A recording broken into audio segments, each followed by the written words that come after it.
saling peduli, dahsyatnya saling berbagi.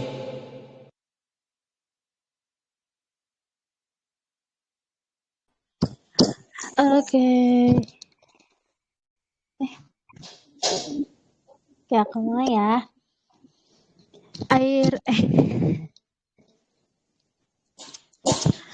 Assalamualaikum warahmatullahi wabarakatuh. Annyeong super friends semuanya. Oke, kita balik lagi di Journey with Quran. Yeay. Akhirnya teman-teman, setelah kita udah lama hiatus, kita balik lagi, ketemu lagi di Journey with Quran bareng XL. Aduh, seru banget dan seru banget. Aku gak sabar banget. Dan kali ini kita tuh bakal ngelanjutin Journey with Quran kita yang sebelumnya ya, yaitu kita bakal tadabur Quran surat Al-Baqarah ayat 45. Ya, kita sudah sejauh itu guys, keren banget kan, Masya Allah. Tapi hari ini aku tidak sendirian tentunya, karena Journey with Quran kita itu tidak lengkap kalau tidak ada Kalila. Oke deh, Assalamualaikum Kalila. Kalila apa kabar? Waalaikumsalam warahmatullahi wabarakatuh. Baik, alhamdulillah. Alhamdulillah. Gimana Kak? Udah siap? Aku gak jelas banget ya. Gimana Kak? Udah siap mau apa namanya? Iya, bismillah. Waduh, keren, hebat. Oke. Karena Kalila udah hadir tanpa menunggu. Suaranya keputus-putus ya sih aku? Suara aku putus-putus. Suaraku putus-putus Kak. Enggak, iya tadi dikit sih. Oh gitu. Tapi nggak apa-apa, aman. Aku dengar. Oh oke. Siap Kak. Oke. Siap, makasih. Kok jadi gak jelas ya? Oke. Boleh Kak dimulai. Makasih Kak. Oke. Assalamualaikum warahmatullahi wabarakatuh. Masya Allah. Aku izin share screen sekalian ya.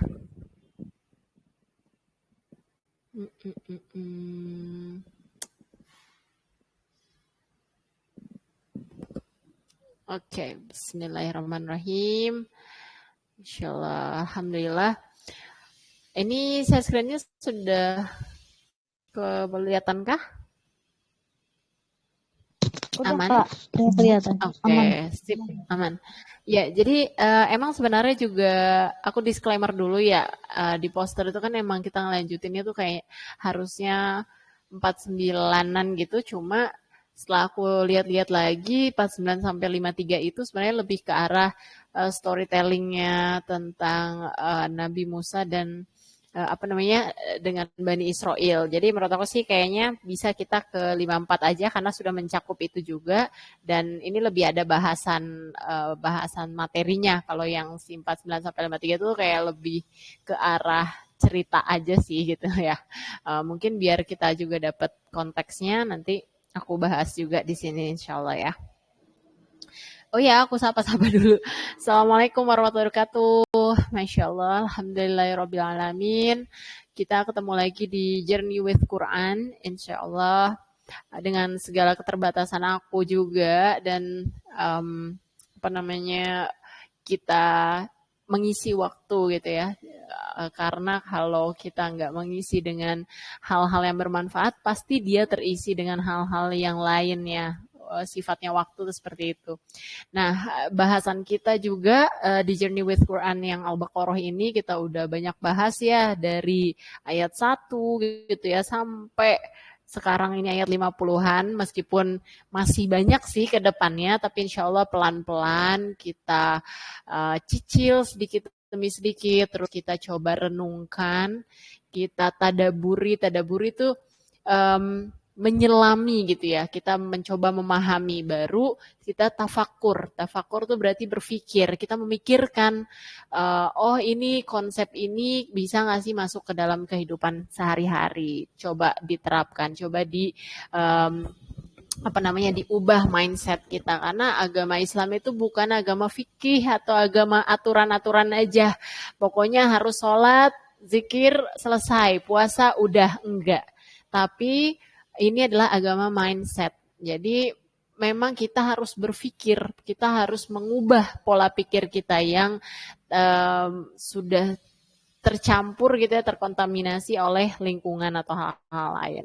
Nah, makanya di Al-Baqarah ini juga ada konsep-konsep atau materi yang mungkin familiar buat kita, tapi ternyata dia punya sisi lain yang kita belum pahami dengan baik gitu. Insya Allah di Al-Baqarah ini yang ayat 54 ke atas itu ngomongin tentang taubat gitu ya, taubah. Jadi memang ada topik bahasan lainnya juga, tapi yang mau aku highlight adalah di materi taubahnya sendiri.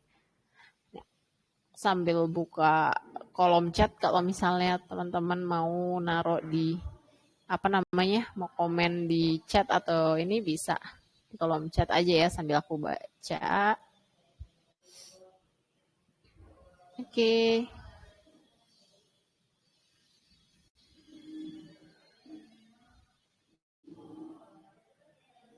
Oke, ini kelihatan ya. Ayat 54, langsung aja di translatannya. Dan ingatlah ketika Nabi Musa berkata kepada kaumnya, Bani Israel, wahai kaumku, kamu benar-benar telah menzolimi dirimu sendiri dengan menjadikan patung anak sapi sebagai sesembahan. Karena itu bertaubatlah kepada penciptamu dan bunuhlah dirimu. Itu lebih baik bagimu di sisi penciptamu, dia akan menerima tobatmu. Sungguh dialah yang maha penerima tobat, maha penyayang. Nah, ini agak lebih panjang ya, jadi satu ayat ini mengandung banyak sisi. Dan kalau misalnya kita nggak hati-hati dengan membacanya, ini kan ada kata-kata bunuhlah dirimu. Wah, kita disuruh bunuh diri gitu. Itu kan kayak udah ngeri ya, artinya nih kayak agak ngeri gitu. Nah, kita lihat dulu pembahasannya. Jadi gini, ada kata-kata di sini ya. Jadi misalnya kamu benar-benar telah menzolimi dirimu sendiri. Gitu ya. Berarti ada kata-kata zolim ya. Zolamtum nih. Zolamtum. Nah, itu artinya menzolimi diri sendiri atau bukan menyalahkan gitu sih, tapi kayak membuat kerusakan pada dirimu sendiri, menyakiti diri kita sendiri. Nah, itu zolim gitu. Kata-kata di sini konteksnya, jadi gini, kan seperti cerita yang familiar teman-teman mungkin udah tahu ya. Nabi Musa ini settingnya nih, Nabi Musa sudah kembali ke ke rumahnya, balik ke rumahnya lagi, ke tempat Firaun lah ibaratnya gitulah ya. Ini biar disimpelin aja. Sambil membawa beberapa pengikutnya, dan di Firaun itu juga kan ada Bani Israel juga.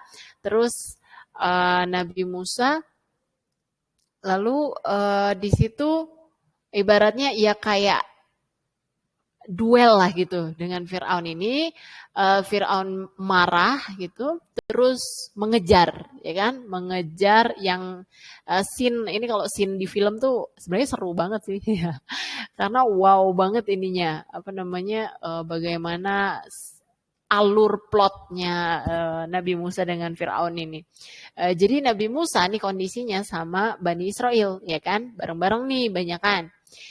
Dikejar oleh Firaun dan para tentaranya. Dikejar gitu. Itu tuh kayak udah deket banget, terus dihadapkan oleh laut, ya kan? Laut mati saat itu yang terus dibelah gitu kan. Nah, di situ kan Bani Israel ini kayak, wah matilah kita, wah ya udahlah kita menyerah aja, waduh ini gak mungkin nih selamat. Tapi Nabi Musa akhirnya diwahyukan untuk mengetok dengan tongkatnya, terbelahlah, ya kan? Terus Nabi Musa bilang, ayo Ayo kita seberangi ini. Ada beberapa yang ragu, aduh ini gimana ya, tapi nggak ada pilihan lain, ya udah ikut aja. Akhirnya ikut aja Nabi Musa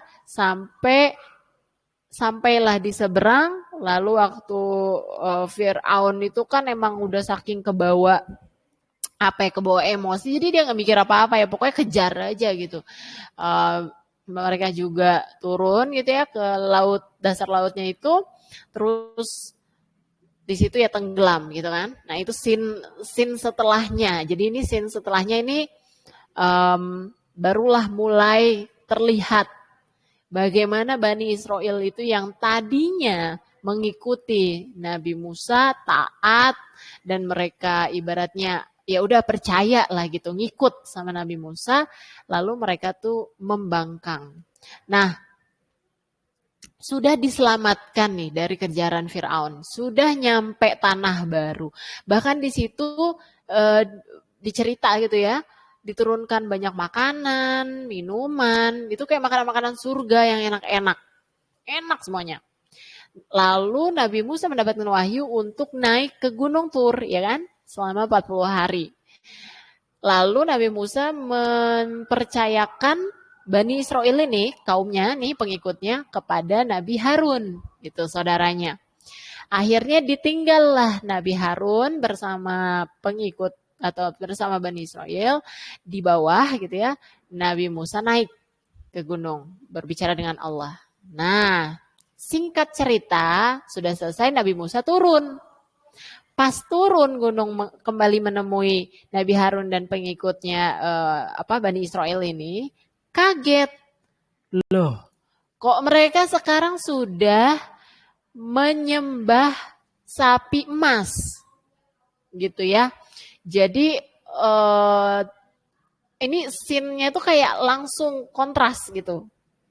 Kok tadi ditinggal baik-baik, cuma 40 hari, balik-balik dia sudah syirik gitu. Jadi kan Nabi Harun pun bilang, aku tidak kuat, maksudnya aku sudah mencoba yang terbaik, tapi mereka tetap nggak mau, mereka tetap ya maksudnya satu lawan Bani Israel gitu yang banyak gitu kan, satu lawan banyak orang ya, bukan juga Nabi Harun tidak melakukan apa-apa, enggak, tapi Nabi Harun sudah mencegah dan lain-lain. Nah kalau dari kitab lain ya, jadi kan Bani Israel kan yang sekarang jadi Yahudi lah ibaratnya.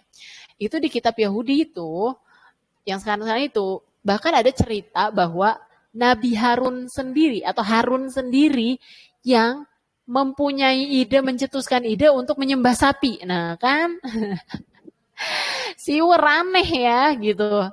Katanya ada petuangsit bahwa harus menyembah sapi emas dan itu dicetuskan oleh Harun gitu. Nah kan aneh, belok gitu ya. Lalu Quran meluruskan bahwa enggak, Nabi Harun sudah mencegah, sudah melakukan yang terbaik, tapi Bani Israel ini aja yang kelewatan lah gitu. Nah, saat itu baru Nabi Musa berkata kepada kaumnya, ini nih yang ayat 54 kepada Bani Israel. Wahai kaumku, para Bani Israel, kamu telah menzolimi dirimu sendiri dan menjadikan patung anak sapi ini, patung anak sapi emas ini sebagai sesembahan. Jadi syirik gitu kan maksudnya. Karena itu bertobatlah kepada penciptamu. Bertobat. Kalau nggak mau bertobat, memang lebih baik engkau itu tidak bernyawa gitu. Daripada engkau syirik. Itu lebih baik bagimu di sisi penciptamu. Dia akan menerima, jadi akan diterima taubatnya. Sungguh Allah maha penerima taubat dan maha penyayang. Coba kita lihat tadi kata zolam tuh gitu ya. Jadi kayak kata-kata menzolimi diri sendiri. Kata-kata menzolimi diri sendiri ini itu sudah banyak ada di beberapa surah. Ada di banyak ayat. Jadi kalau di Al-Quran itu Allah suka menggunakan satu kata di beberapa tempat. Untuk apa? Supaya kita familiar, kita ke-trigger. Oh ini artinya jadi misalnya gini, kata-kata zolam itu tadi ya, wrong themselves atau menzolimi diri sendiri, itu ada di surah Al-A'raf juga, waktu cerita Nabi Adam makan buah apel itu, makan buah kuldi atau buah apalah itu ya pokoknya, makan buah terlarang ini. Itu pakai kata-kata yang sama dengan di ayat yang ini. Jadi orang-orang akan relate berasanya. Oh, kesalahan atau zolim itu adalah sesuatu yang seperti Nabi Adam lakukan. Nabi Adam salah gitu kan, ibaratnya khilaf, Nabi Adam makan buah itu. Terus di sini ibaratnya konteks ceritanya berbeda, tapi seolah kesalahannya tuh sama gitu, bahwa kamu salah, kamu menyembah ini, kamu melakukan kesalahan, ibaratnya gitulah, kamu zolim atau kamu melakukan kesalahan, supaya kita relate, oh kesalahan itu bisa berupa sesuatu yang tidak disengaja, yang disengaja, atau kayak tadi menyembah sesuatu atau melakukan apa itu bisa kayak gitu. Zolam tuh itu contohnya yang kayak gimana sih? Oh yang kayak gini nih di Al-A'raf, yang kayak gini di Al-Baqarah. Jadi digunakan kata-kata yang sama supaya kita jadi bisa ngerti contoh-contohnya apa dan lebih dapet gitu maknanya. Itu supaya dapat anchor-nya, apa sih namanya anchor tuh? Kayak nge-trigger gitu. Oh, ini cerita sama kayak yang cerita di sana. Sama kayak cerita Nabi Adam. Kalau yang di Al-Baqarah cerita Nabi Musa, yaitu Bani Israel pengikutnya. Jadi zolam tuh atau menyalahi diri sendiri atau zolim pada diri sendiri itu konteksnya bisa kita dapatkan di cerita Nabi Adam, di cerita Nabi Musa dan lain-lain. Salah satu ciri bagaimana Allah menyampaikan kata-kata di Al-Quran supaya kita mudah mengerti. Wih, insya Allah ya. Jadi kita lebih paham gitu. Nah, terus kan gini, kalau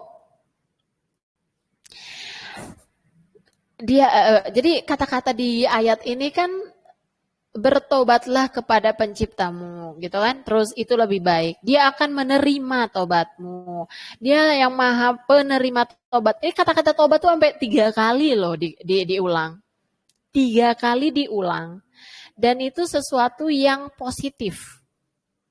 Jadi kalau Al-Quran itu untuk orang-orang yang berdosa, melakukan kesalahan, itu dikasih harapan. Tapi untuk orang-orang yang jumawa, yang merasa dirinya sudah soleh atau apa, dikasih agak peringatan, ibaratnya gitu. Hati-hati ria, hati-hati apa, kayak gitulah. Nah, tapi kalau untuk orang-orang yang kayak ini kan konteksnya Bani Israel ini sudah mau belok gitu ya, mau syirik gitu. Dikasih apa? Bertobatlah kepada penciptamu. Jadi dikasih anjuran, kamu tobat aja. Terus dikasih harapan, dia akan menerima tobatmu. Tobatmu akan diterima kok. Karena Allah itu maha penerima tobat dan menyayangi kamu. Dikasih harapan. Jadi kadang-kadang ya kita ya kalau ngelihat orang gitu melakukan kesalahan, itu bukan terus disalahin. Kok kamu ngelakuin kayak gitu sih? Kok kamu kayak gitu? Nggak boleh kayak gitu loh. Enggak. Ini memberikan kita metode menegur, menasehati atau mendakwahkan orang. Kepada orang yang salah, kita bukan memberitahu kesalahan dia, enggak. Tapi apa? Ya udah, nanti perbaiki ya. Minta maaf sama dia, pasti kamu dimaafin. Minta maaf sama Allah, tadi kamu lupa kelewat sholatnya ya. Minta maaf sama Allah. Gitu. Nanti jangan diulangin lagi. Allah akan terima kok minta maafnya kamu. Tobat sama Allah. Jadi lebih ke arah apa yang harus dilakukan ke depan. Bukan kok kamu gak sholat. Dari tadi ngapain aja. Main HP terus. Ya itu enggak kayak gitu. Nabi Musa aja caranya enggak seperti itu. Jadi kepada orang yang misalnya nih belum pakai jilbab. Kalau belum pakai jilbab sih kan muslim, kan ini kayak ini, katanya mau ngaji, tapi kok belum pakai jilbab bla bla bla misalnya gitu. Enggak, jangan seperti itu, tapi diberikan kayak begini. Kamu kayaknya cantik kalau pakai jilbab. Pakai jilbab yuk. Allah tuh senang kalau misalnya lihat kalau kita menutup aurat atau apa pakai pakai bentuk harapan dan pakai bentuk yang positif. Bukan mengkritik apa yang dia belum lakukan atau dia tidak lakukan, tapi memberitahukan apa yang sebaiknya dia lakukan dan harapan ke depannya. Akan dapat apa sih kalau dia lakukan itu? Kalau di surga itu kebanyakan tuh yang menutup aurat loh. Ayo mau ketemu di surga kan pakai jilbab yuk, atau kamu cantik kalau pakai ini. Biasanya hal-hal yang memberikan harapan atau sesuatu yang positif. Gitu. Jadi insight-nya di situ ya.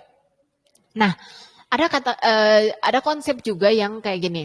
Only taubah is enough. Jadi sebenarnya ya hidup ini simple, tapi kita aja yang bikin ribet. Taubat itu enggak sedramatis yang kita pikirkan.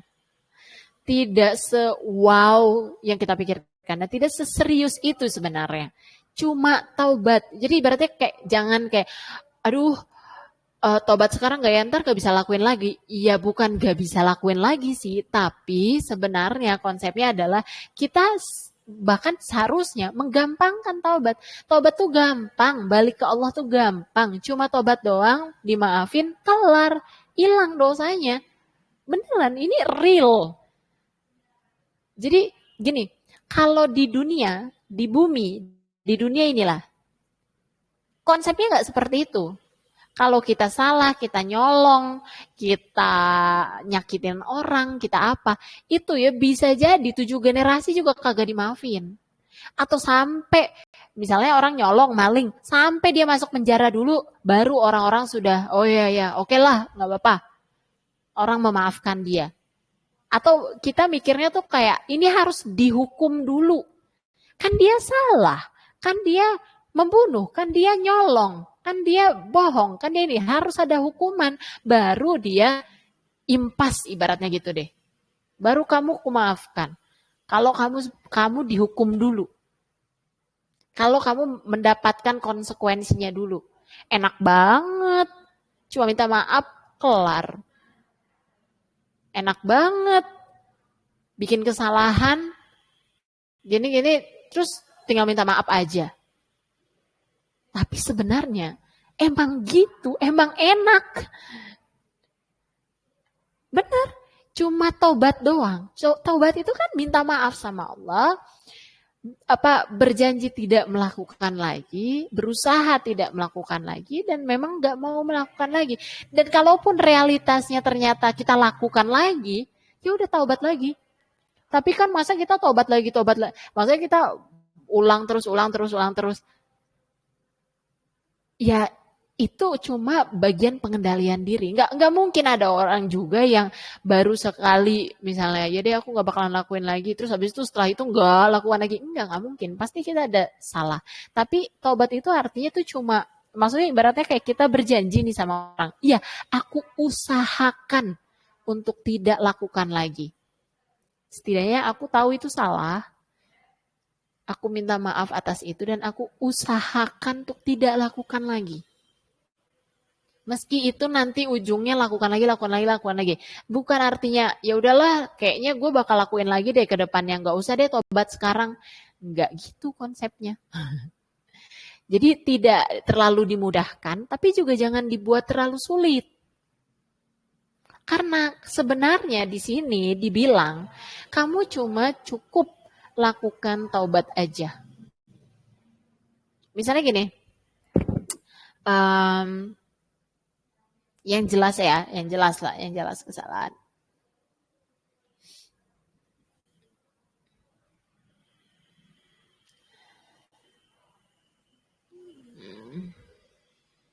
Bentar.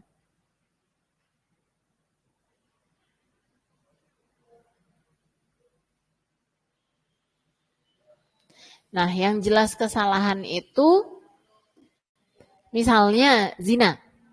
Habis itu kalau kalau yang kita tahu ilmu fikihnya gitu kan ya, kalau misalnya ketahuan lah, apa namanya, kegerebek gitu ya, kegerebek, habis itu ada saksi 5 orang apa 3 orang ya, wallahualam ya, pokoknya ada saksi melihat dan pada saat terjadinya zina gitu. Pokoknya itu kayak ribet banget sebenarnya, malah agak kalau di zaman sekarang ya, di mana orang tuh sudah pintar menyembunyikan, sudah jago caranya, kayaknya agak sulit ya kalau kondisinya seperti itu. Jadi kebanyakan zina itu tidak ketahuan, tidak kegerebek kayak kayak di kasus itu. Gitu kan? Nah, gimana gini, kalau konsep di dunia ini gitu, konsep kita lah ibaratnya. Itu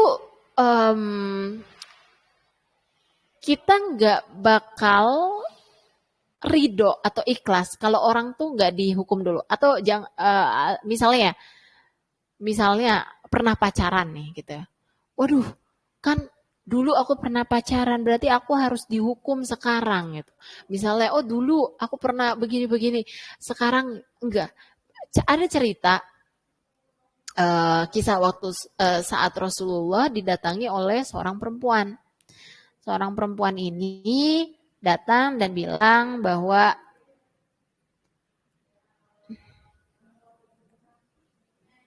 bentar.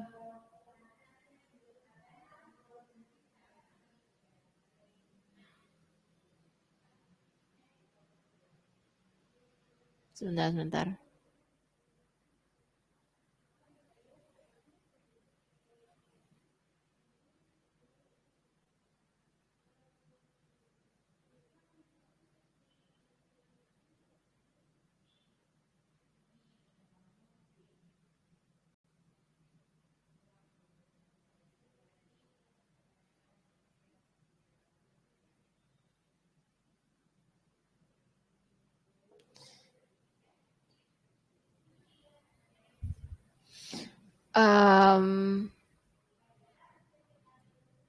Jadi misalnya gini, tadi itu kan sesuatu yang orang-orang nggak tahu. Oh ya, terus perempuan ini bilang bahwa dulu saya pernah berzina, sampai sekarang ini saya hamil, gitu, hamil karena hasil perzinahan itu. Terus sesudah datang kepada Rasulullah menyuruh dia pulang. Tapi datang lagi nih besoknya apa gimana gitu, datang lagi perempuannya, bilang tapi saya nih dulu sudah berzina gitu. Terus saya minta dihukum, ibaratnya supaya saya dimaafkan, supaya dosa saya itu nggak saya tanggung di akhirat, lebih baik saya dihukum di dunia ini saja. Tapi disuruh pulang lagi. Bahkan datang untuk ketiga kalinya,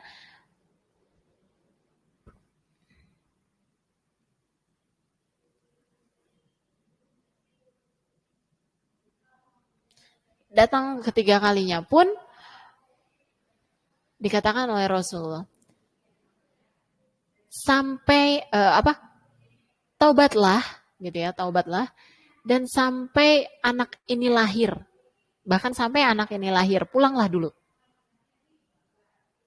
Jadi gini, intisarinya adalah kalau kita punya kesalahan di masa lalu gitu ya, atau punya, gak usah khawatir banget ini apakah aku harus menebus kesalahan ini dulu, apakah aku harus dihukum dulu gitu ya, supaya dosa aku tuh enggak tertagih di akhirat gitu atas kesalahanku yang dulu. Enggak, cukup taubat, cukup minta maaf sama Allah dan percaya Allah itu maafin kita. Allah itu sifatnya enggak kayak manusia ya, yang kayak kalau minta maaf 2, 3, bahkan 10 kali tuh udah kayak apaan sih ini, lo nggak serius ya gitu.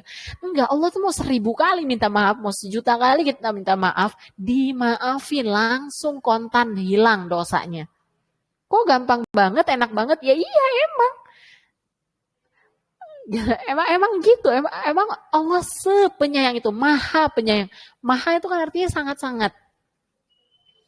Sampai di luar nalar kita. kok bisa Allah tuh maafin aku yang udah sebobrok itu dulu misalnya. Ya memang, kamu cukup lakukan taubat, usahakan sebisa mungkin kamu untuk menghindari dan gak ngerjain itu lagi. Udah, cukup. Gak perlu dihukum, minta hukuman sana sini, gak perlu juga kasih tahu orang atau apa, ya kecuali untuk tujuan lain gitu ya. Gak perlu gitu kayak nyari-nyari, aduh nanti aku di akhirat gimana ini pertanggungjawabannya. Enggak. Gitu. Jadi ibaratnya Allah sudah mempermudah, taubat aja. Kitanya nggak perlu mempersulit gitu. Dan kitanya nggak perlu. Jadi kadang-kadang itu ini apa namanya? Sebentar.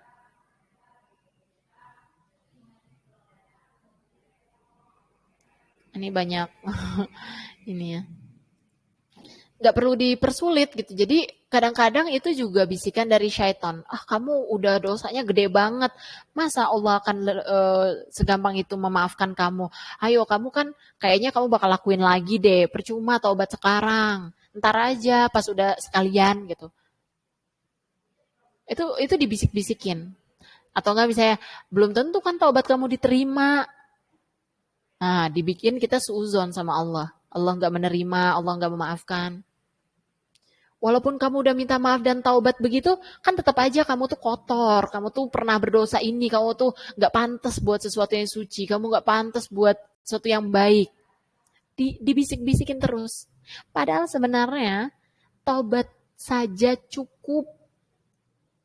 Dan cukup itu artinya, itu benar-benar kita jadi putih, jadi hilang dosanya, dimaafkan, dan kita ya udah kayak orang yang tidak pernah melakukan dosa itu aja, kan putih kosong, udah dihapusin, diampuni dan dihapuskan, karena kita taubat.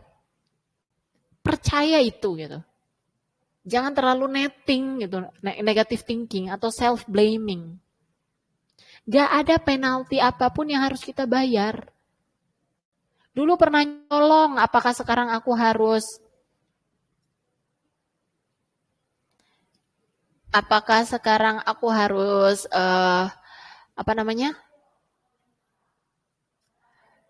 membayar lagi uang yang dulu aku pernah aku ya kalau pernah aku colong misalnya gitu ya. Ya kalau mampu ya bisa untuk sedekah atau apa. Tapi kalau nggak mampu ya udah nggak apa-apa. Taubatnya itu cukup.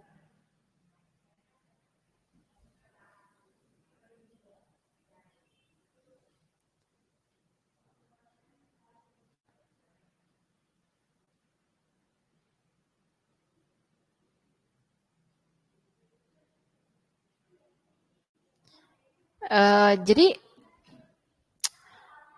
kadang-kadang kita yang mempersulit diri atau syaitan yang membisikkan kita. Kamu tuh udah salah banget, kamu udah ngaji kok malah masih melakukan kayak gini, masih melakukan kayak gitu. Atau covered mistakes. Jadi kesalahan-kesalahan gitu ya, atau dosa yang tidak ditahu orang, tapi kita merasa banget itu kayak aduh aib banget, terus kayak bawa-bawa beban itu. Ya udah, Allah sudah tutupi aibmu, Allah sudah tidak keluarkan, tidak ada yang tidak ketahuan lah ibaratnya gitu ya. Gak usah diumbar, gak usah lagi yang sok-sok aduh aku harus dihukum, aku harus menghukum diriku sendiri. Lah Allah aja maafin aja gampang, kok kita yang menghukum diri kita sendiri dengan sulit gitu.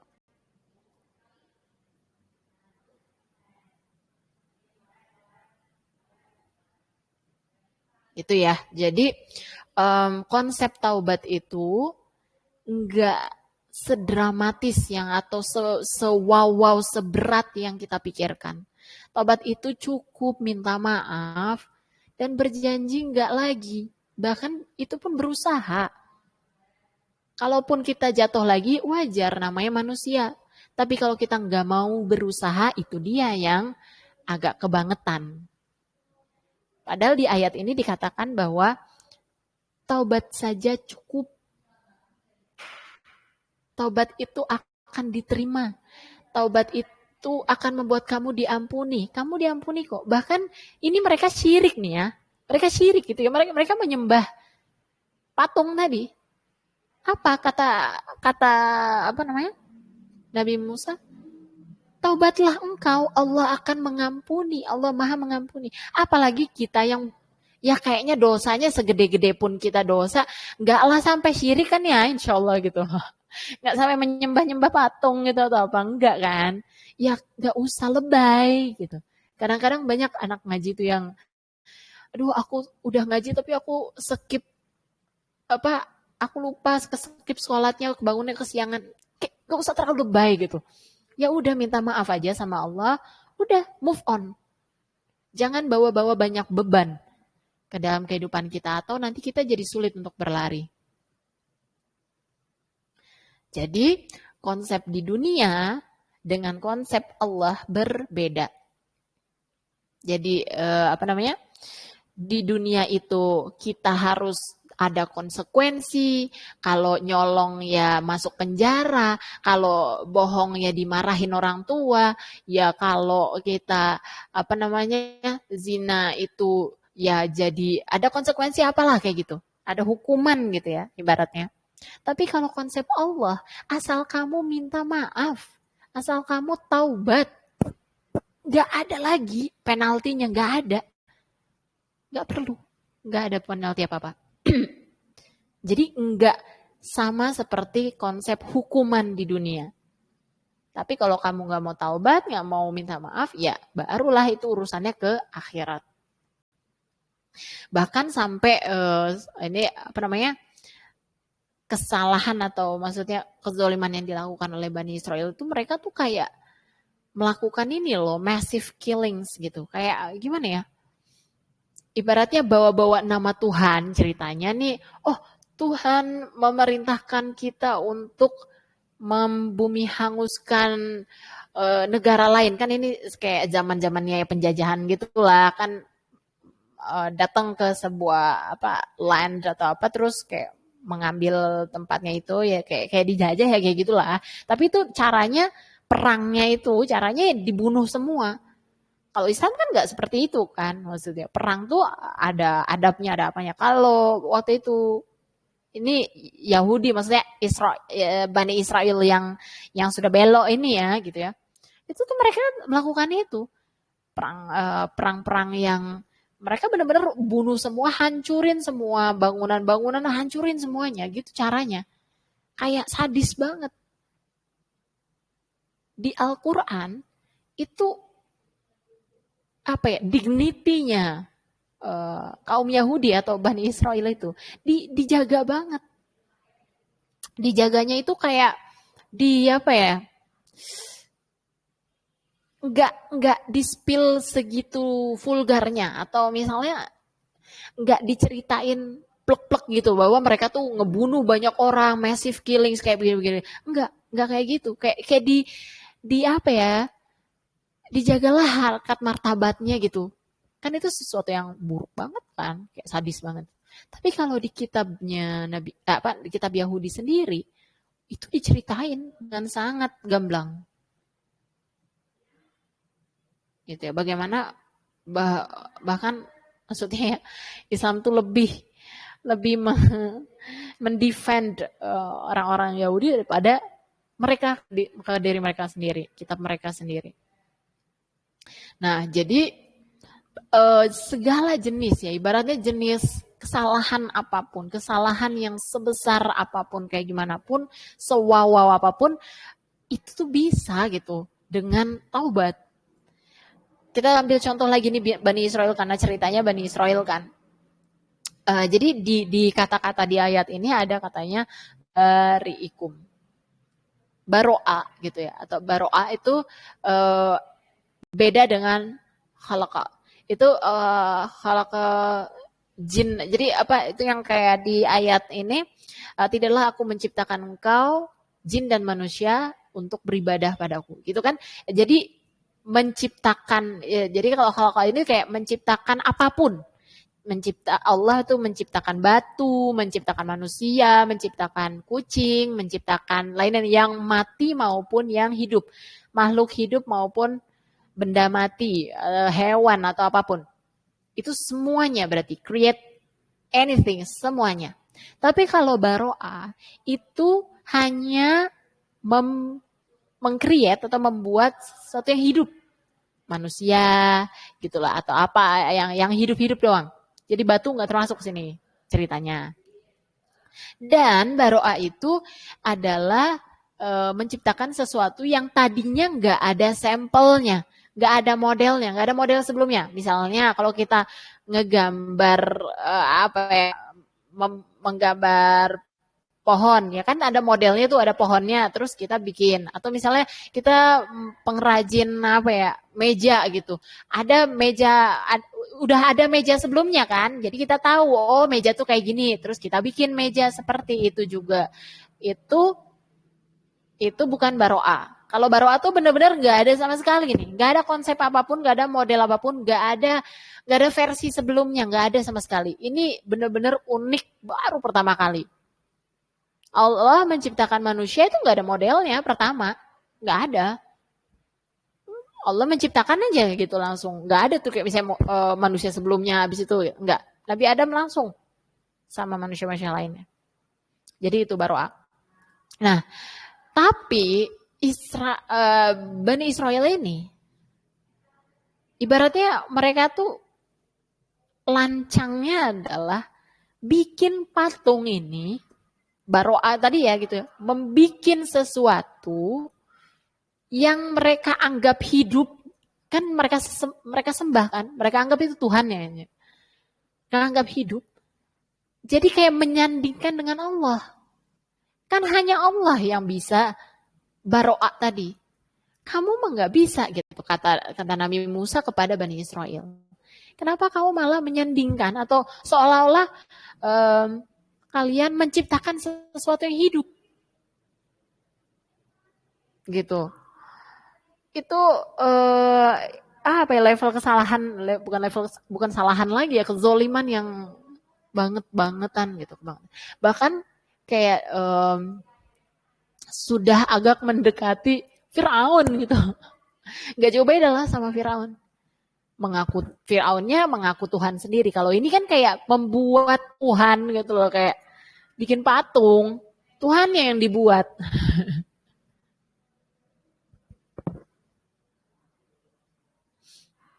Jadi kadang kita kalau kita melihat dari perspektif dosa gitu, itu kita nggak bisa menitik beratkan dari standar kita sendiri. Oh, zina lebih berat daripada mencuri pulpen teman di kelas.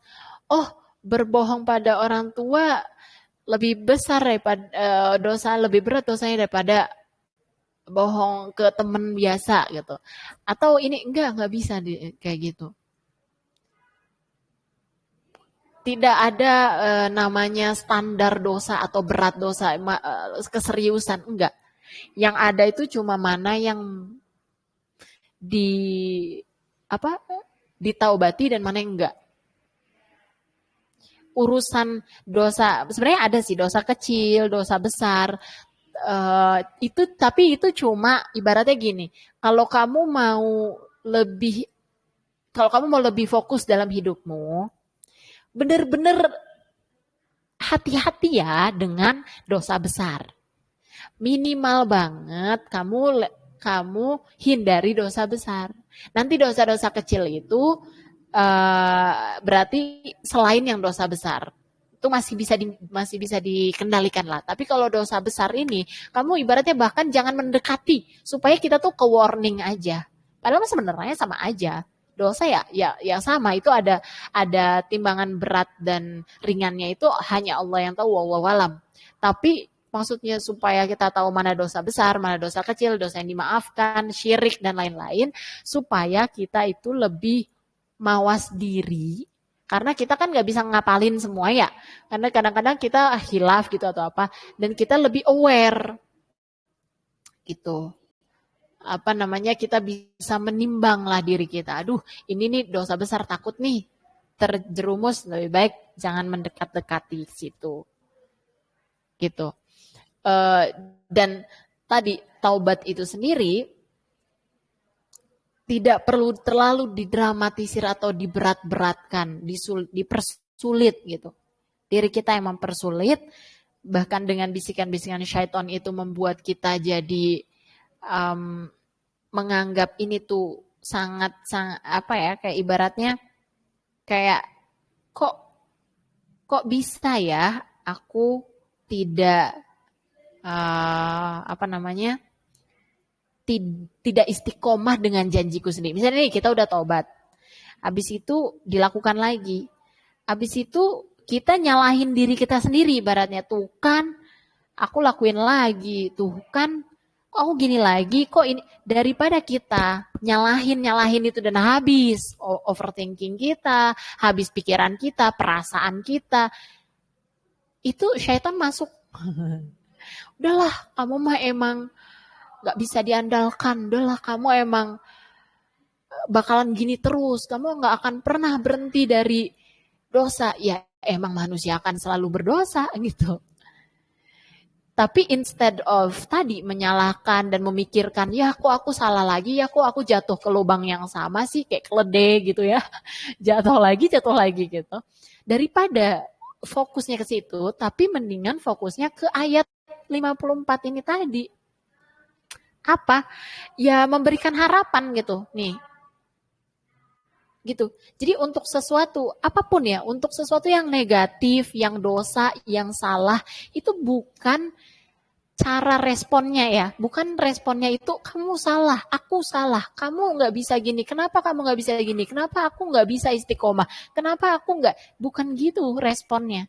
Tapi responnya adalah, oh jatuh ya sekarang, oh hilaf ya, oh ngelakuin lagi ya sekarang, ya udah coba lagi aja nextnya, insya Allah nextnya bisa lebih mawas diri. Oh iya nggak apa-apa, minta maaf ya Allah, aduh aku hilaf lagi ya Allah, astagfirullahaladzim, taubat, aku usahakan nggak lagi ya ke depannya. Jadi langsung mikirnya tuh ke depan.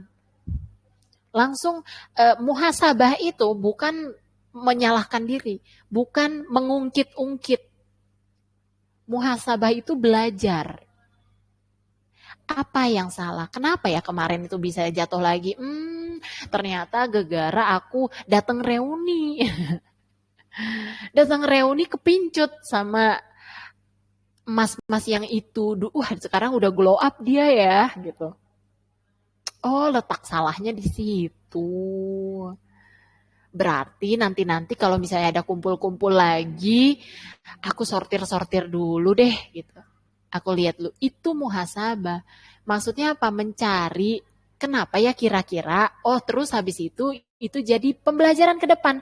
Bukan, oh aku sih kemarin reuni, kenapa sih aku harus ikutan reuni, coba aja aku nggak ikutan reuni kemarin. Nah ini mah nggak ada solusi juga, terus pakai perandaian, berandai-andai itu kan sifatnya syaitan. Dan jadi malah jadi negatif gitu. Jadi kalau kita mau melihat diri, jadi mau ke diri sendiri, mau ke orang lain, itu bukan caranya memberitahukan, itu salah loh yang kamu lakukan. Enggak. Aneh kan? Bukan kita tuh point out, salahnya gini nih, enggak. Tapi kasih saran, beda ya, memberitahukan letak kesalahan dengan memberi saran itu berbeda. Tadi misalnya kita ngelihat teman kita nyolong, kelihatan, terus habis itu kita bilang, aku lihat tuh kamu tadi nyolong ya. Ini namanya bentuk konfrontasi, ngajak gelut, dan walaupun benar, walaupun kita mikirnya supaya dia malu terus dia nggak lakuin lagi, tapi biasanya itu nggak ini, malah nggak pas. Kita cari saran atau apa hal yang bisa mensolusikan. Oh, apakah dia butuh duit, apakah gimana, kita ajakin apa, kita ajakin. Kamu udah makan belum? Yuk, makan yuk bareng aku. Akhirnya dia nggak jadi pakai uang yang dia colong itu buat makan. Terus kita sambil ngobrol-ngobrol, sambil apa. Insya Allah ada hidayah datang, malah dia kembalikan, dia balikin tanpa dia tahu bahwa kita tuh sebenarnya lihat. Atau memberikan saran, ke depannya nanti gini yuk, ke depannya gini. Sesuatu yang positif. Sama ke diri kita sendiri juga. Kok kamu lakuin lagi sih? Kok aku kan udah taubat tentang hal ini. Aku kan udah berjanji sama Allah bahwa aku nggak akan ngelakuin ini lagi. Ngomong sama diri sendiri, afirmasi. Iya, kan janji.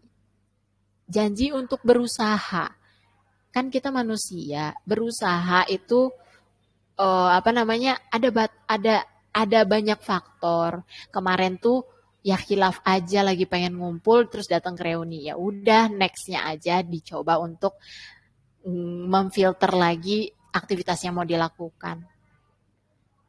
Tapi kalau kita menganalisa masa lalu gitu ya, meneliti masa lalu di mana gitu. Nah, itu yang malah bikin diri kita sendiri tuh malah nggak maju. Kalau di sini kan Nabi Musa mengatakan lebih baik bagimu di sisi penciptamu bertobat. Dia akan menerima tobatmu. Apa ya? Kayak ya udah santuy aja, gampang loh gitu. Kan kadang-kadang banyak orang yang bilang nanti kita menggampangkan dosa dong. Ya udah ntar tinggal minta maaf sama Allah, tinggal minta maaf sama Allah. Kadang-kadang ya, ini cara ekstrim sih. Kalau memang itu bisa membuatmu bertaubat dan minta maaf sama Allah, ya udah lakukan aja. Daripada nggak taubat sama sekali, daripada nggak minta maaf sama sekali, daripada ya udah deh nanti aja kalau misalnya aku udah agak bener dan kira-kira nggak bakal lakuin lagi nih, baru taubat. Ya nggak mungkin. Orang itu bertaubat saat dia merasa salah. Orang tuh minta maaf saat dia merasa salah. Kalau dia sudah tidak melakukan lagi, ya nggak ada alasan dia juga minta maaf kan. Setiap melakukan kesalahan, minta maaf. Mau sekecil apapun, sesering apapun, minta maaf. Minta maaf sama Allah, minta maaf sama orang yang kita salah juga. Karena itu juga impact-nya besar. Tidak hanya ke dosa yang ibaratnya tadi di akhirat gitu-gitu ya, enggak. Tapi zolim itu, impact-nya itu dibayar kontan. Jadi kayak apa ya, hukum kausalitas, sebab akibat. Kita pernah nyakitin orang di masa lalu. Sekarang kita sakit. Jangan-jangan gara-gara itu. Selain memang ini bentuk ujian ya, ujian bagi kita yang kalau kita sabari ini menggugurkan dosa, meninggikan derajat kita. Tapi ini buat bahan muhasabah nih. Oh iya, jangan-jangan dulu aku pernah nyakitin orang. Siapa ya kira-kira yang aku sakiti? Kayaknya si sohib aku deh, bestie aku. Soalnya waktu itu aku pernah ngobrol sama dia, terus kayaknya aku menyinggung perasaan dia, tiba-tiba dia nggak ngobrol lagi sama aku. Hubungin temennya, tanya kabarnya. Gimana kabarnya sekarang? Tumben lo hubungin gue. Iya, gue keinget tuh dulu gue pernah bilang kayak gini. Kayaknya nggak pantas banget deh gue bilang gitu, minta maaf ya. Ya Allah, itu mah udah lama kali, gue aja udah lupa. Iya, gue maafin. Ini real, cerita real ya, bahwa beberapa orang ada yang tiba-tiba merasa kayak hidupnya berat, susah, menderita, ada penyakit-penyakit mental. Tapi saat mereka berusaha mengingat-ingat, dulu gue pernah salah apa, dosa apa, maksiat apa, pernah menzolimi siapa, lalu mereka berusaha untuk menyelesaikan itu, meminta maaf kepada orang yang mereka zolimi, itu plong. Itu tenang loh jadinya setelah itu. Atau berusaha memaafkan orang. Misalnya kita nggak suka sama orang, ilfil, dendam, atau apa. Terus kita mengusahakan diri kita gitu ya. Berusaha untuk memaafkan orang itu. Sakit yang kita derita itu jadi plong. Hilang. Gitu. Jadi dosa atau kesalahan, zolim, maksiat dan semua itu tuh juga dampak dari kita sendiri. Emang salah kita sendiri. Tapi bukan menjadi alasan kita untuk menggebuk diri kita sendiri. Ya kalau nggak digituin kita nggak bakalan mau maju, kita nggak bakalan, ibaratnya kan banyak tuh yang motivator-motivator kayak bilang, kita harus menggempur diri kita sendiri supaya kita, enggak. Orang itu lebih tergerak oleh teori motivasi daripada punishment. Orang lebih tergerak oleh rewards daripada punishment. Ini banyakannya kayak gitu sih, tapi wallahu alam. Maksudnya adalah lebih baik kita diberikan harapan daripada kita ditakut-takuti.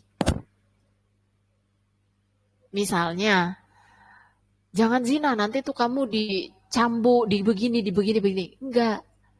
Tapi dikasih harapan. Emang kenapa sih aku kok kayaknya kayak ngefan girl gitu kayak misalnya, aduh aku kayak kenapa sih? Oh jangan-jangan aku nih emang udah umurku sih gitu ya untuk mendapatkan perhatian dari lawan jenis. Ya itu wajar-wajar aja, sah-sah aja. Dan itu jadi menumbuhkan pikiran, apa jangan-jangan aku emang butuh nikah ya? Atau aku tuh butuh temen di rumah, atau aku butuh komunitas offline di mana ada yang memperhatikan aku, ada teman yang memperhatikan, ada apa. Jadi jangan bawa pikirannya tuh kayak, aduh aku ngefan girl, aduh aku dosa gitu, aduh aku maksiat, aduh aku suka sama kakak ini, aku suka sama temen LDK aku, aduh jangan-jangan aku enggak, jangan bawanya ke udah yang udah takut gitu. Enggak, tapi berusaha ambil positifnya. Oh, mungkin aku jadi kayak keharapan gitu. Harapan ke depannya, ya Allah kalau gitu aku minta padamu ya Allah, aku berdoa padamu supaya dicukupkan perhatian dan kasih sayang kepadaku dari orang-orang yang memang muhrim atau orang-orang yang halal bagiku. Jadi instead of doanya tuh jauhkan dia dari aku, jauhkan si kakak LDK ini, jauhkan dia dari aku, atau ngeblok dia, ngeblok apa sih, wah ngeblok semua nomor ikhwan apa sih gitu. Daripada ngelakuin kayak gitu, yang justru nanti bakal malah memunculkan hal-hal lain, malah jadi kayak lo kok nanti si ikhwannya tiba-tiba lo kok gue tiba-tiba di blok gitu. Malah jadi dia ngechat kita, kenapa ya ukti kok saya di blok gitu. Malah jadi ini gitu, berabe. Lebih baik kita tuh meminta sesuatu yang positif gitu pada Allah. Atau bertobat. Tobat itu kan bukan minta apa ya, bukan kayak ngelis aku salah. Ya benar sih, aku salah ini ya Allah. Aku minta maaf.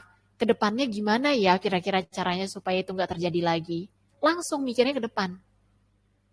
Tidak berlama-lama, iya aku kan kayak gini dulu, siapa yang mau nerima aku sekarang ya Allah, kan dulu aku pernah pacaran, mana ada orang soleh yang mau ta'aruf sama aku kalau aku udah pernah pacaran, mana ada begini, enggak kayak gitu. Itu artinya kita tuh masih hidup di masa lampau, di masa lalu, kita enggak mentadaburi ayat 54 ini. Kita nggak percaya Allah itu memaafkan kita. Jangan-jangan Allah sudah maafkan, tapi diri kita yang belum maafkan diri kita sendiri. Allah aja mengampuni dosa kita, kok kita tidak memaafkan diri kita? Yang punya diri ini Allah.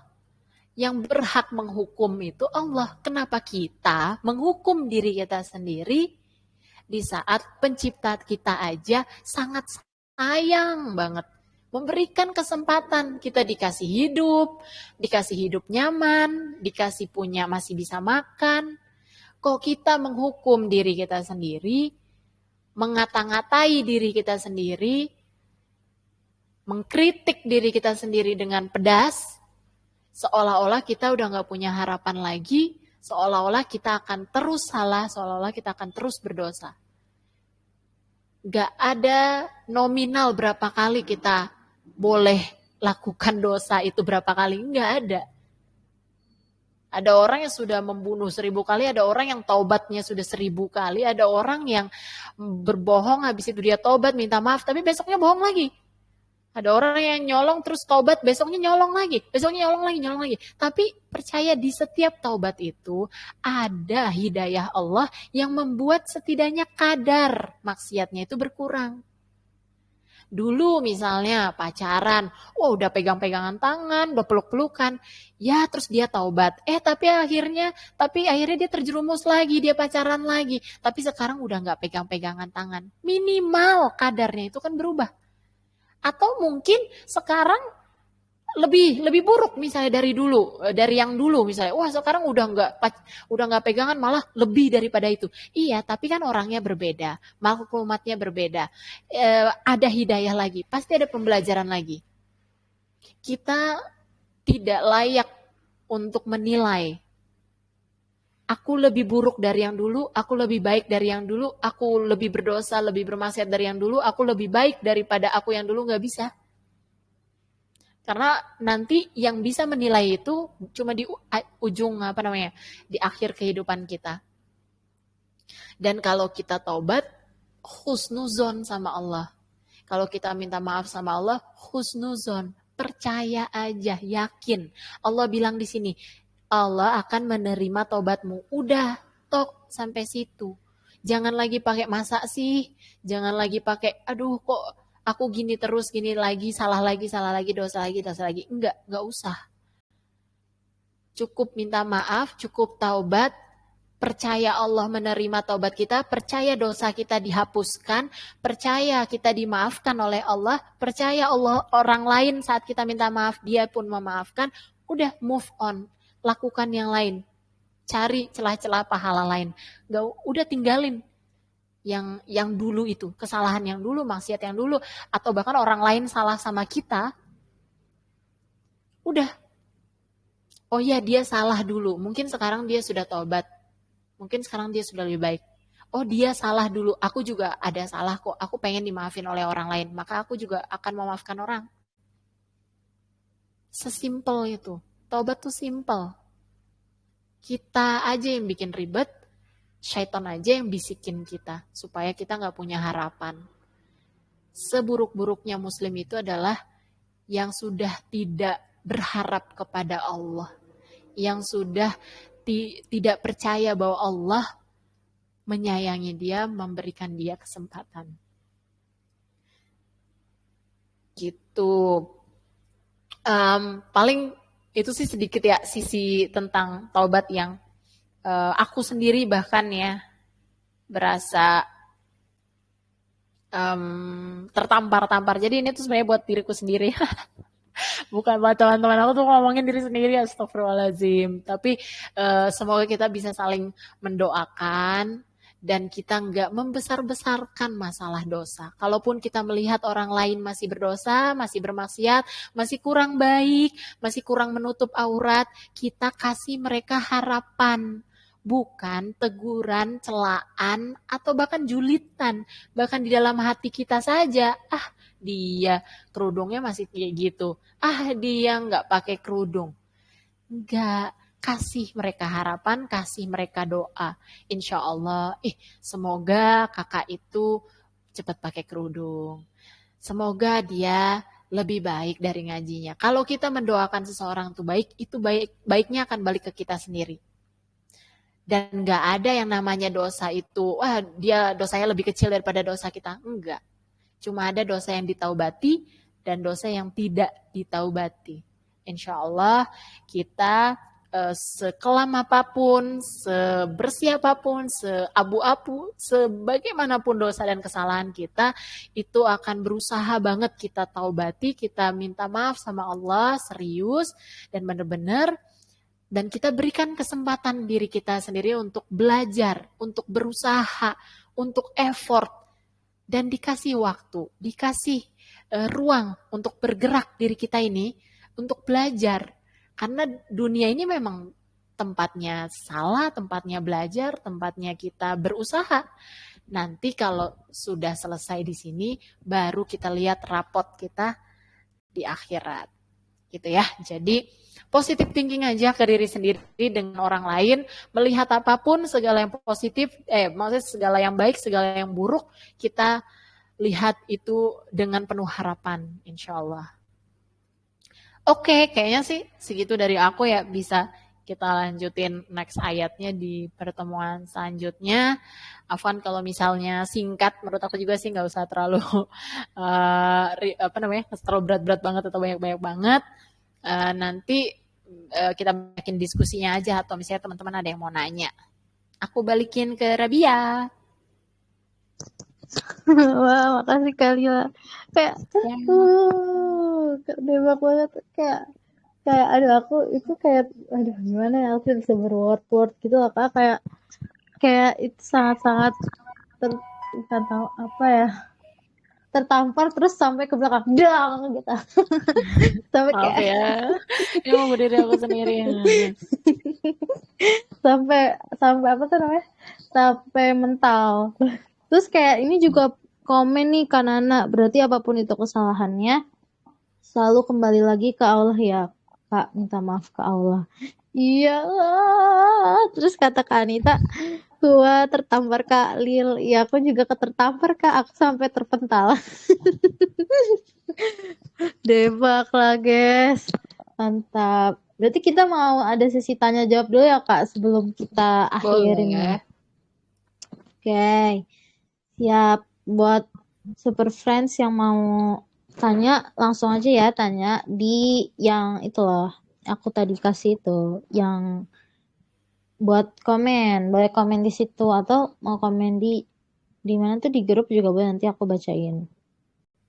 Guys, aku tungguin 1 menit buat kalian nulis ya, sampai jam 5:11. Yang mau tanya ayo buruan, mumpung ada Kalila nih guys, kayak artis kita ya. Kalila kan udah famous di mana-mana. Orang kemarin aku nonton lagi Fit Live You Ngaji, terus aku suka banget bagian Kalila yang di reaction itu. Aku nonton itu berkali-kali Kak, kayak aku nonton lebih dari 3 kali. Terus kalau aku bosen aku nonton ulang. Terus aku selalu cepetin sampai ke bagian yang apa sih, hit and run.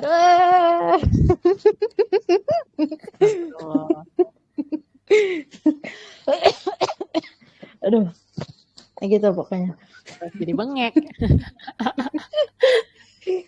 Pokoknya aku paling suka itu. Yang mana Bia? Enggak, ini udah bener yang Kak Anita tulis, sudah bener itu Kak. Tinggal tulis aja. Terus itu juga nggak apa-apa Kak, aku bacain. Kayaknya Kak Anita mau bertanya ya? Apa sih? Oh nanya itu apa? Oh nanya live You Ngajinya. Oh ya, itu judulnya tunggu. Aku udah save di playlist itu. Aku suka nonton soalnya, aku ulang-ulang. Tunggu bentar. Bentar, aku udah save. Bentar. Mana ya? Aku malu, tidak usah. Tapi itu kan sampai debak banget, apalagi pas di reaction aku tuh kayak oh my god gitu kayak. Tunggu ya. Mana ya? Yang judulnya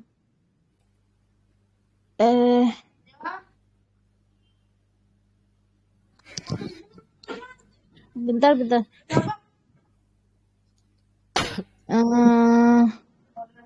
ya. Iya. Udah aku kebanyakan playlist. Ya sih playlist itu? Kalau nggak ada. Ya, intinya begitu kali ya. Mana sih? Terbuka. Aduh. Oh ini. Yang kalau nggak salah tuh yang Kudet ya. Kudet bukan sih? Kayaknya Kudet. Coba aku lihat. Bukan deng. Betul. Oh. Aduh, pakai iklan lagi. Tuh Kak. Aku heboh banget nih. Oh iya. Yang kok ya kok kebanyakan. Tunggu. Mana sih? Nah, loh. Yang Ustadz Felix pakai kacamata hitam, guys. Oh iya, yang ini nih, pemuda terserah loh. Judulnya Pemuda Terserah ya di YNTV. Terus Kalila tuh di menit yang ke oh ini nih di menit itu oh my God. Di menit 47 menit 40 ke 47 guys. Nonton di situ ya yang Pemuda Terserah di Ngaji. Di menit 47. Nah, oh Kak ada yang nanya Kak. Aduh Iya, aku sampai boleh. gak kebaca. Aduh, maaf. Kalila kata Rana gimana menghadapi orang-orang si paling. Oh, si paling. Hmm. Berarti kita jadi yang ini ya, dipalingin, dipalingin. Iya, maksudnya ada manusia yang si paling gitu, terus kita kayak ngapain gitu ke dia gitu Kak. Kalau jadi gini ya, beda-beda sih nih, beda-beda apa namanya sudut pandang. Kalau kita nge dipalingin ya, jadi bingung ya. Kalau kita sering terzolimi ya, aduh kasihan banget, astagfirullah. Kalau kita dizolimi, dipalingin gitu, aku sih lebih ke apa ya? Oh ini nih, apa namanya yang favorit adalah poker face. Yoi. Atau cuma kayak, oh, seolah-olah itu adalah sebuah ilmu baru. Jadi kalau si paling, itu paling seneng, ya. Kalau dia dianggap betul. Dan dia seolah-olah, kan gini, dia kan kayak sosok ngasih tahu gitu kan. Misalnya, Lil, itu bajunya potongan. Itu tuh bukan jilbab tau Lil. Itu tuh gak boleh. Wih, gue udah berasa kayak, mohon maaf nih, masih mending gue pakai baju ya. Banyak di luar sana nggak pakai baju coy, cuma pakai benang. Benang dililit-lilit doang ya nggak? Astagfirullah, itu julid di dalam hatiku aja sih. Aku udah pakai gamis, tapi tahu nggak misalnya kayak gamis yang apa sih? Ada yang kayak, aduh, jenisnya bumper apa sih namanya tuh? Bumper terus Temper. ada manset dalamnya. Blazer. Bukan blazer. Yang ada tali duanya itu loh. Ya pokoknya baju yang kayak gitu loh. Tapi itu gamis. Jumper ya. Bumper, astagfirullah. Ya kayak gitu lah. Terus itu dibilang kayak gitu kan itu. Wah itu tuh bukan jilbab. Udah gue kan berasa kayak waduh gitu kan. Gak boleh itu. Waduh gitu kan lebih lagi. Gak boleh itu gitu. Tapi terus gini apa namanya?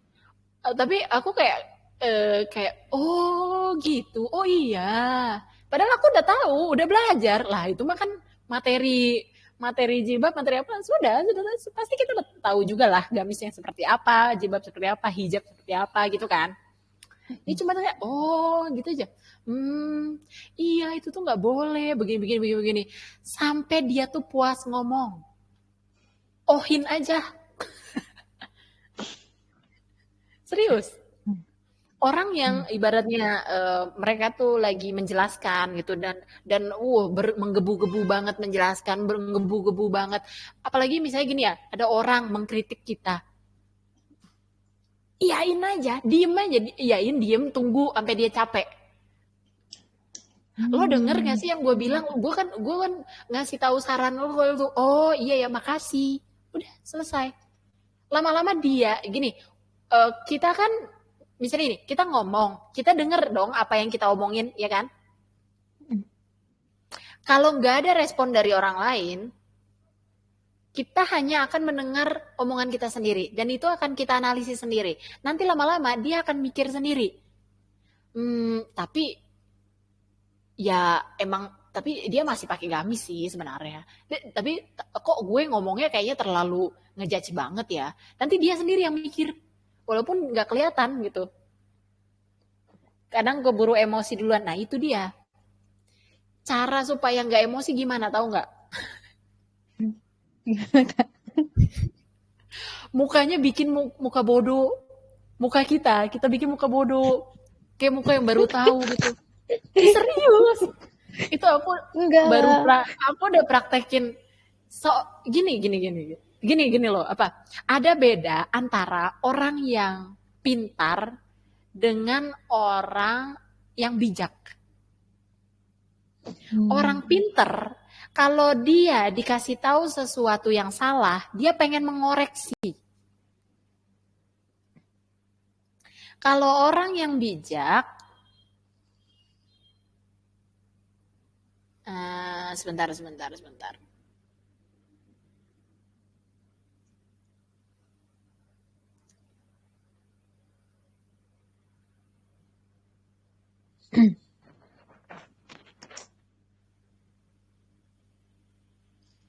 Berface.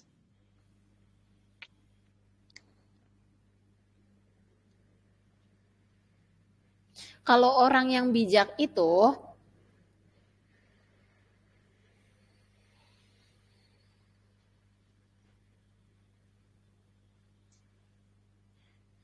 dia melihat sesuatu yang salah, dia bukan mau mengkoreksi, tapi dia mau menyelesaikan permasalahan. Beda ya, mengkoreksi kesalahan dengan menyelesaikan kesalahan atau keburukan itu beda.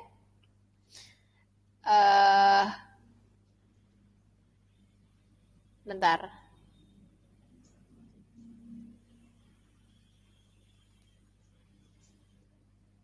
Ini aku nih ada. Jadi kalau mau mengkoreksi kesalahan itu, kita cuma koreksi, kita cuma bilang, salah itu kamu hitungnya, bukan kayak gitu ngitungnya. Ngitung Pitagoras itu A kuadrat sama dengan B kuadrat tambah C kuadrat. Udah selesai. Kita ngasih tahu aja rumusnya. Itu salah tuh yang kamu kerjakan. Cuma gitu dong. Aku yang benar. Gue tahu nih, itu tuh bukan jilbab itu. Itu bukan jilbab. Salah kamu. Itu bukan, kamu salah itu. Astagfirullah, ukti. Astagfirullah. Gitu. Masuk neraka kamu. Tapi kalau bijak menyelesaikan masalah, besoknya tiba-tiba, Lila, aku kemarin belanja, terus kayaknya ini kekecilan deh ukurannya apa gimana, kayak lebih cocokan ke kamu, ini tuh jilbab, ini gamis. Ini mah maunya gue doang ya sebenarnya. Astagfirullahaladzim. Gamis itu yang nggak potongan. Jadi nih lihat nih, ini kan kayak gini nih, kayak gini. Dia nggak perlu ngasih tahu gua bahwa baju gua kemarin tuh bukan jilbab. Dia nggak perlu kasih tahu gua bahwa baju gua kemarin tuh bukan gamis. Nggak perlu. Dan bisa jadi juga gua kagak ngeh bahwa baju kemarin itu yang gua pakai itu bukan gamis. Mungkin aku tidak sepeka itu. Tapi setidaknya dia menyelesaikan masalah di mana dia pengen aku pakai gamis. Itu kan intinya. Ya nggak sih? Kamu mau mengoreksi orang tuh supaya orang jadi bener. Ya nggak? Gimana cara supaya orang jadi bener? Ya kasih solusi. Nih gue kasih nih yang bener. Ini gamis yang bener. Dengan cara sebaik-baiknya dan semudah-mudahnya bagi orang itu. Ya kalau lu dikasih, bagus lagi. Masa ditolak? Masa nggak dipakai? Ya nggak? Ada orang pakai jeans, celana jeans. Ih kamu kayaknya cantik deh kalau pakai rok. Coba deh pakai rok. Tapi udah selesai sampai situ doang. Apakah besok dia pakai rok? Enggak bakal. Apa terus dia besoknya ke mall beli rok gitu? Siapa Anda didengarkan lalu dipatuhi, ditaati Tuhan? Enggak. Orang temen doang. Tapi kalau kita kadoin dia rok, kita kadoin dia jilbab, kita kadoin dia hijab, kerudung. Ih kamu cantik nih pakai kerudung. Aku mau nggak nih kerudung bagus? Aku baru ke hijab Alila kemarin, terus aku keinget kamu. Kayaknya cantik dia pakai ini. Minimal dia pakai sekali tuh pak hijab dari kita, karena nggak enak sama kita udah beliin, ya nggak? Apakah menyelesaikan permasalahan? Selesai. Dia pakai hijab, itu orang bijak. Tapi kalau orang sok pinter, orang si paling, ya dia cuma ngasih tahu doang, dia cuma pengen ngasih tahu doang, ngoreksi doang. Tapi dia nggak mikir lebih panjang, tidak mau effort lebih banyak. Dia cuma mau mengoreksi, dia cuma mau ngomong, dia cuma mau, ini salah, ini kamu salah. Dia cuma ini doang. Tapi apakah menyelesaikan permasalahan orang itu? Enggak. Karena menyelesaikan permasalahan orang lain itu butuh selesai dengan dirinya sendiri juga. Butuh effort untuk orang lain. Butuh pengorbanan. Belilah. Cari tahu ini sukanya warna apa. Percuma juga nanti gue beli gamis, dia gak suka warnanya, dia gak pakai. Atau ajak jalan-jalan bareng. Ih, kamu mau gak ini sekalian aja aku nih kayaknya ada diskon gitu. Itu effort, tapi itulah yang sebenarnya harusnya kita menjadi orang itu bukan jadi yang si paling, yang tukang koreksi, tukang halal haramin, tapi menjadi orang yang menyelesaikan masalah dia. Terus gimana berarti buat si paling ini? Lah kalau kita udah ngerti konsepnya, kita udah tahu, kita ya ibaratnya bilang, ya si dalam hati nih, ya si paling, lu mah si paling. Ya kalau kayak gitu kan gimana? Kita malah kasihan sama dia ya nggak? Kita udahlah, kita jadi orang bijak aja. Oh gitu ya, makasih. Oh iya ya, Masya Allah, benar-benar. Oh iya. Oh gitu ya, pura-pura bodoh, padahal kita lebih pintar daripada dia. Daripada kita sok pintar, ternyata dia yang lebih pintar daripada kita. Ya nggak? Belajar itu bisa dari mana aja. Nggak ada salahnya kita pura-pura bodoh, nggak ada salahnya kita pura-pura baru tahu akan suatu ilmu padahal kita udah tahu, nggak apa-apa. Daripada kita sombong, ya kan? Daripada kita sok tahu atau jadi si paling itu, lebih baik kita ngeliatin si paling ini, aduh kasihan ya kamu ya. Nah, aduh, ukti, Allah ukti. Ya indah. Kasih ya dah gue kasih dah, yain aja. Nanti tiba-tiba dia ketemu di suatu kesempatan, dia yang kaget sendiri. Loh, kok ternyata Rana kamu ngisi kajian? Dia sendiri yang kemarin padahal aku nasihatin dia kayak gini, malu, dia yang malu sendiri. Si paling itu gitu, ngelihat orang lain tuh seolah-olah di bawah dia. Nanti akan ada waktunya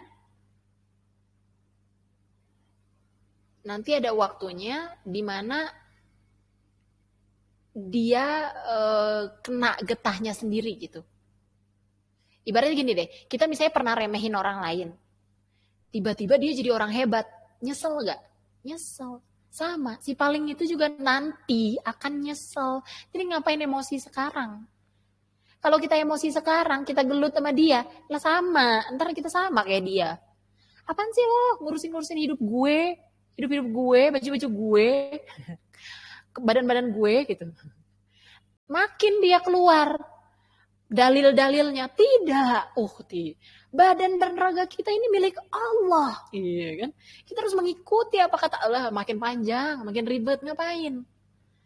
Kita kalau ngeliatin orang bodoh, orang sepaling, orang kayak gitu, itu harusnya kasihan, harusnya kita ketawa dalam hati. Ya maksudnya nggak ketawa juga, tapi kayak kadang-kadang tuh aku kayak suka gitu loh. Apa sih, gimana sih? Kayak bukan ngejulit sih, cuma kayak ya Allah gitu loh, kayak aduh aku pengen ketawa tuh kayak aduh iyain. Tapi di luar kelihatan, makanya muslim itu emang harus muka dua gitu ya. Di luar kelihatannya apa, di dalam itu sebenarnya beda. Gitu, emang begitu. Karena banyak manusia-manusia aneh gitu ya. Yang baru tahu sedikit udah langsung si paling, baru tahu ini dikit udah. Jadi, kamu bukan si bijak, kamu si paling, dalam hati aja. Nanti lama-lama kita akan terbiasa untuk legowo dengan orang. Kita malah bukan prihatin ya, tapi gimana ya, kita malah menyayangi dia. Duh, kasihan ya, dia belum tahu cara dakwah. Dia belum ikut nge-slow Ustadz Wimar. Kayaknya nextnya aku aja deh dia untuk ikut kelas Ustadz Wimar yang nge-slow. Aduh, kayaknya dia belum baca buku Art of Dakwah.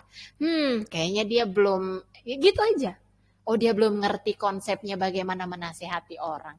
Dia belum tahu apa yang namanya si paling. Dia nggak sadar dirinya itu si paling. Gitu aja dalam hati. Kan kasihan gitu kan. Orang bodoh pura-pura pintar. Terus Dia membodoh-bodohi orang, padahal orang lain lebih pintar daripada dia. Gimana sih? Ribet ya? Pusing ya? Ya ibaratnya gitu, lebih ke arah kayak aku bukan maksudnya terus menginginkan orang atau gimana, enggak, cuma kayak kasih uzur. Kasiannya si paling. Abis itu nggak emosi, insya Allah nggak emosi, beneran dah. Kasih uzur. Aduh kasiannya dia belum ikut dakwah ya, dia belum tahu cara dakwah tuh kayak gimana. Cara dakwah tuh kan sebenarnya kayak begini. Tapi ya udahlah, dia nggak perlu aku kasih tahu karena dia nggak akan menerima sekarang. Gitu. Nggak perlu aku kasih tahu kamu harusnya cara menasihati aku jangan kayak begitu, nanti begini. Enggak, karena dia nggak akan menerima sekarang. Dia masih dalam mode si paling. Kalau mode si paling itu udah kasih aja. Oh gitu ya. Iya. Poker face. Habis itu aduh aku lapar, makan yuk. Distract aja, cari topik lain. Iya ya. Ya. Gituin aja. Ganti topik, alih topik. Aku belum sholat nih, aku sholat dulu ya. Atau apalah gitu. Cari aja supaya dia selesai. Maksudnya supaya kamu jangan terlalu apa ya, kelihatannya kayak kita lari gitu ya dari nasihat dia, tapi kayak sebenarnya gue lagi menyelamatkan lu dari kebodohan yang lebih hakiki dan lebih panjang gitu. Iya berarti kita lagi menyelamatkan dia lah gitu, atau kita sedang berhadapan dengan orang yang ya kayak gitu. Ya kitanya harus jadi bijak, kita bukan ngalah atau kita, kalau di sudut pandang dia akan merasa, wah gue nih pinter, gue kasih tahu dia dia ngangguk, tuh dia baru tahu tuh ya kan, si paling itu emang kayak gitu, kasih egonya terus nggak apa-apa, karena yang kasih hidayah ke dia bukan kita, Allah, dan kita menyelamatkan diri kita supaya nggak emosi ya itu. Kalau kita nggak kasih apa yang dia, apa ego dia yang dia mau, kita nanti yang jadi terbawa emosi tadi, atau kita malah jadi julid, kita malah jadi apa. Tapi kalau kita bukan kasih egonya sih, tapi kita lebih kayak kita yang mengalah aja dah gitu. Kita yang lebih waras daripada dia soalnya. Kita tahu dia nggak waras, jadi ya udah kita aja yang waras. Yain, ya udah selesai. Terus dia udah kelar kan, dia nggak ngomong lagi. Nextnya apa dia bilang lagi? Misalnya kita masih tetap pakai itu, loh kan kemarin aku udah bilang kayak gitu. Oh iya ya, aku belum punya soalnya kak, belum punya gamis lagi. Kemarin tuh aku cuci begini. Oh ya biar dia mikir. Lu jangan cuma ngomong doang, kasih solusi gitu. Atau ngomentarin ini, ngomentarin itu. Iya ya, emang sih aku belum ikutan kelas desain yang wow banget, soalnya mahal banget sih itu kak. Gimana ya caranya ya biar bisa ikut kelas desain yang mahal itu, biar poster aku bagus. Misalnya dia komen-komenin nih poster kita, kok posternya kayak gini sih, kok kayak gini, kok kayak gitu. Komen doang, ya Anda bikin sendiri bisa. Itu kan sebenarnya kita bisa sih ngomong kayak gitu ke dianya. Tapi kan ngapain debat? Oh iya sih, aku juga pengen belajar bikin poster lebih bagus kak.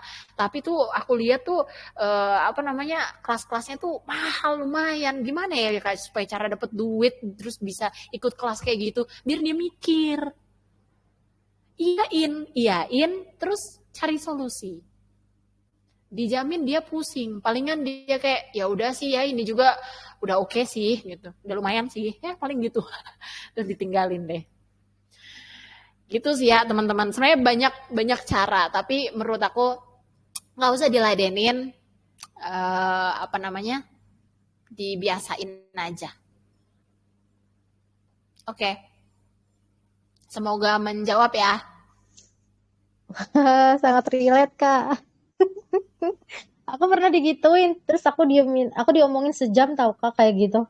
Kamu tuh gini terus aku bilang kayak oh gitu, aku baru tahu oh gitu. Aduh. Suara aku kedengeran gak ya? Tes. Suara aku kedengeran gak ya? Iya kedengeran. Sorry. Oh kedengeran. Oke. Ada. Oke. Siap. Sip. Apa-apa. Oke, Emang makasih. akan banyak orang si paling itu, anggap aja mereka kurang waras, jadi kita yang harus waras. Itu aja. Habis itu mah kagak bakal emosi, malah kita ketawa gitu. Ya, belum belajar dakwah gitu. Jangan belum ikut ekskul. Reina dalam hati. Iya. Terus kayak cara Lagi kaburnya tuh dikocok kalau ya. iya aku pernah sih. Tapi biasanya kalau kayak gitu kayak lebih tua dari kita kan. Jadi biasanya aku mencari anaknya terus kayak kak kita main kak gitu kayak kayak gitu lah, kayak Iya, aku jadi kayak biasanya pergi mengalihkan dengan aja gitu saudara. kan. Ya, atau enggak aku tanya-tanya anaknya terus kayak kak di sekolah kayak gimana gitu, misalnya ngomong bapaknya gitu kan, kayak oh gitu gitu, terus sama saudara kan kayak gitu kan, udah gitu, terus udah deh kita bisa kabur guys, tenang. Gitu katakan anak, makasih banyak Khalil. Iya, sama-sama. Oke, hari ini kita seru banget ya teman-teman. Gimana nih Mak? Kok aku Kalila ada closing statement nggak? Karena kita kayaknya sudah 5:30, udah mendekati maghrib ya, buat yang mau berbuka puasa bisa menyiapkan buka puasanya. Karena kayaknya kalau di wilayah kita 10 menit lagi ya. Patarana, makasih Kalila. Iya, Kata paling Karana. closing statement-nya itu apa ya? Ini karena ngomongin taubat, ngomongin hal-hal, maksudnya kalau kita mentadaburi ini aja satu ayat belum kelar sebenarnya sih. Cuma aku ambil intisarinya aja. Ibaratnya ini Bani Israel itu mereka pernah taat, sangat-sangat taat sama Nabi Musa. Mereka ikut, mereka itu sudah melewati kesulitan, kepedihan, penderitaan menjadi budak, terus mereka ikut Nabi Musa menjadi taat, iman banget, itu tulus, baik. Ibaratnya kayak kita udah ngaji gitu, udah baik gitu, udah dapet hidayah, udah apa. Tapi mereka Bani Israel ini ternyata terus belok gitu. Terus syirik, terus melakukan kesalahan, khilaf. Itu ya wajar gitu. Itu aja mereka bisa diberikan kesempatan untuk taubat. Apalagi untuk diri kita sendiri misalnya di hal-hal yang keseharian atau apapun yang terjadi di masa lampau gitu. Paling ayo gitu, paling segitu dari aku. Kurangnya aku mohon maaf, astagfirullah. Nanti kalau misalnya ada yang perlu didiskusikan lagi boleh PM aku aja. Oke. Oke, jazakallah khair Kalila, makasih banyak ya Kak. Itu Iya. ilmunya sangat-sangat masya Allah banget, kayak kita tuh masa tertampar gitu. Dan jangan lupa ikut, makanya teman-teman biar bisa ketemu Kalila lagi, biar bisa nggak ketinggalan lagi, kalian harus ikutan JWQ next session sama Kalila juga. Jadi jangan lupa ikutan Journey with Quran selanjutnya ya, karena kita tuh bakal ngebahas dan tadabur ayat-ayat Al-Quran, dan itu tuh masya Allah keren-keren semuanya. Katakan dulu WKWK aku baru masuk udah mau end aja. Gak apa-apa Kak, next ikut lagi. Kan yang penting aku dan kau tidak end ya, enggak lah. Aku gak jelas ya, maaf ya guys. Oke. Segitu aja dari aku, dan aku mau infoin kalau teman-teman kalau mau ketemu Kalila lagi, besok kita bisa ketemu Kalila di hangoutnya Negeri Akwat. Itu terbuka buat umum, buat yang mau ikutan bisa langsung cek di grup Excel juga ya, udah di share infonya. Oke deh, sekian dari aku, kurang lebihnya mohon maaf. Aku minta maaf ya kalau ada kekurangan atau salah ngomong, semoga dimaafin. Sampai ketemu lagi teman-teman di Journey with Quran selanjutnya. Oh iya, nanti malam Kalila ada di Extra XL juga guys. Oke, yang nanti malam ada juga, jadi langsung join aja ya.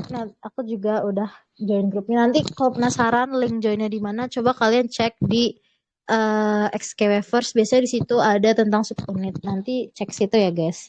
Atau lihat di bio Instagramnya XKW First. Oke deh. Terima kasih dan sampai ketemu lagi di episode selanjutnya. Wassalamualaikum warahmatullahi wabarakatuh. Bye bye. Annyeong super friends. Sampai ketemu lagi. Makasih Kak Upi yang udah bantuin buat jadi operator yang super berdebak. Dadah. Dadah guys.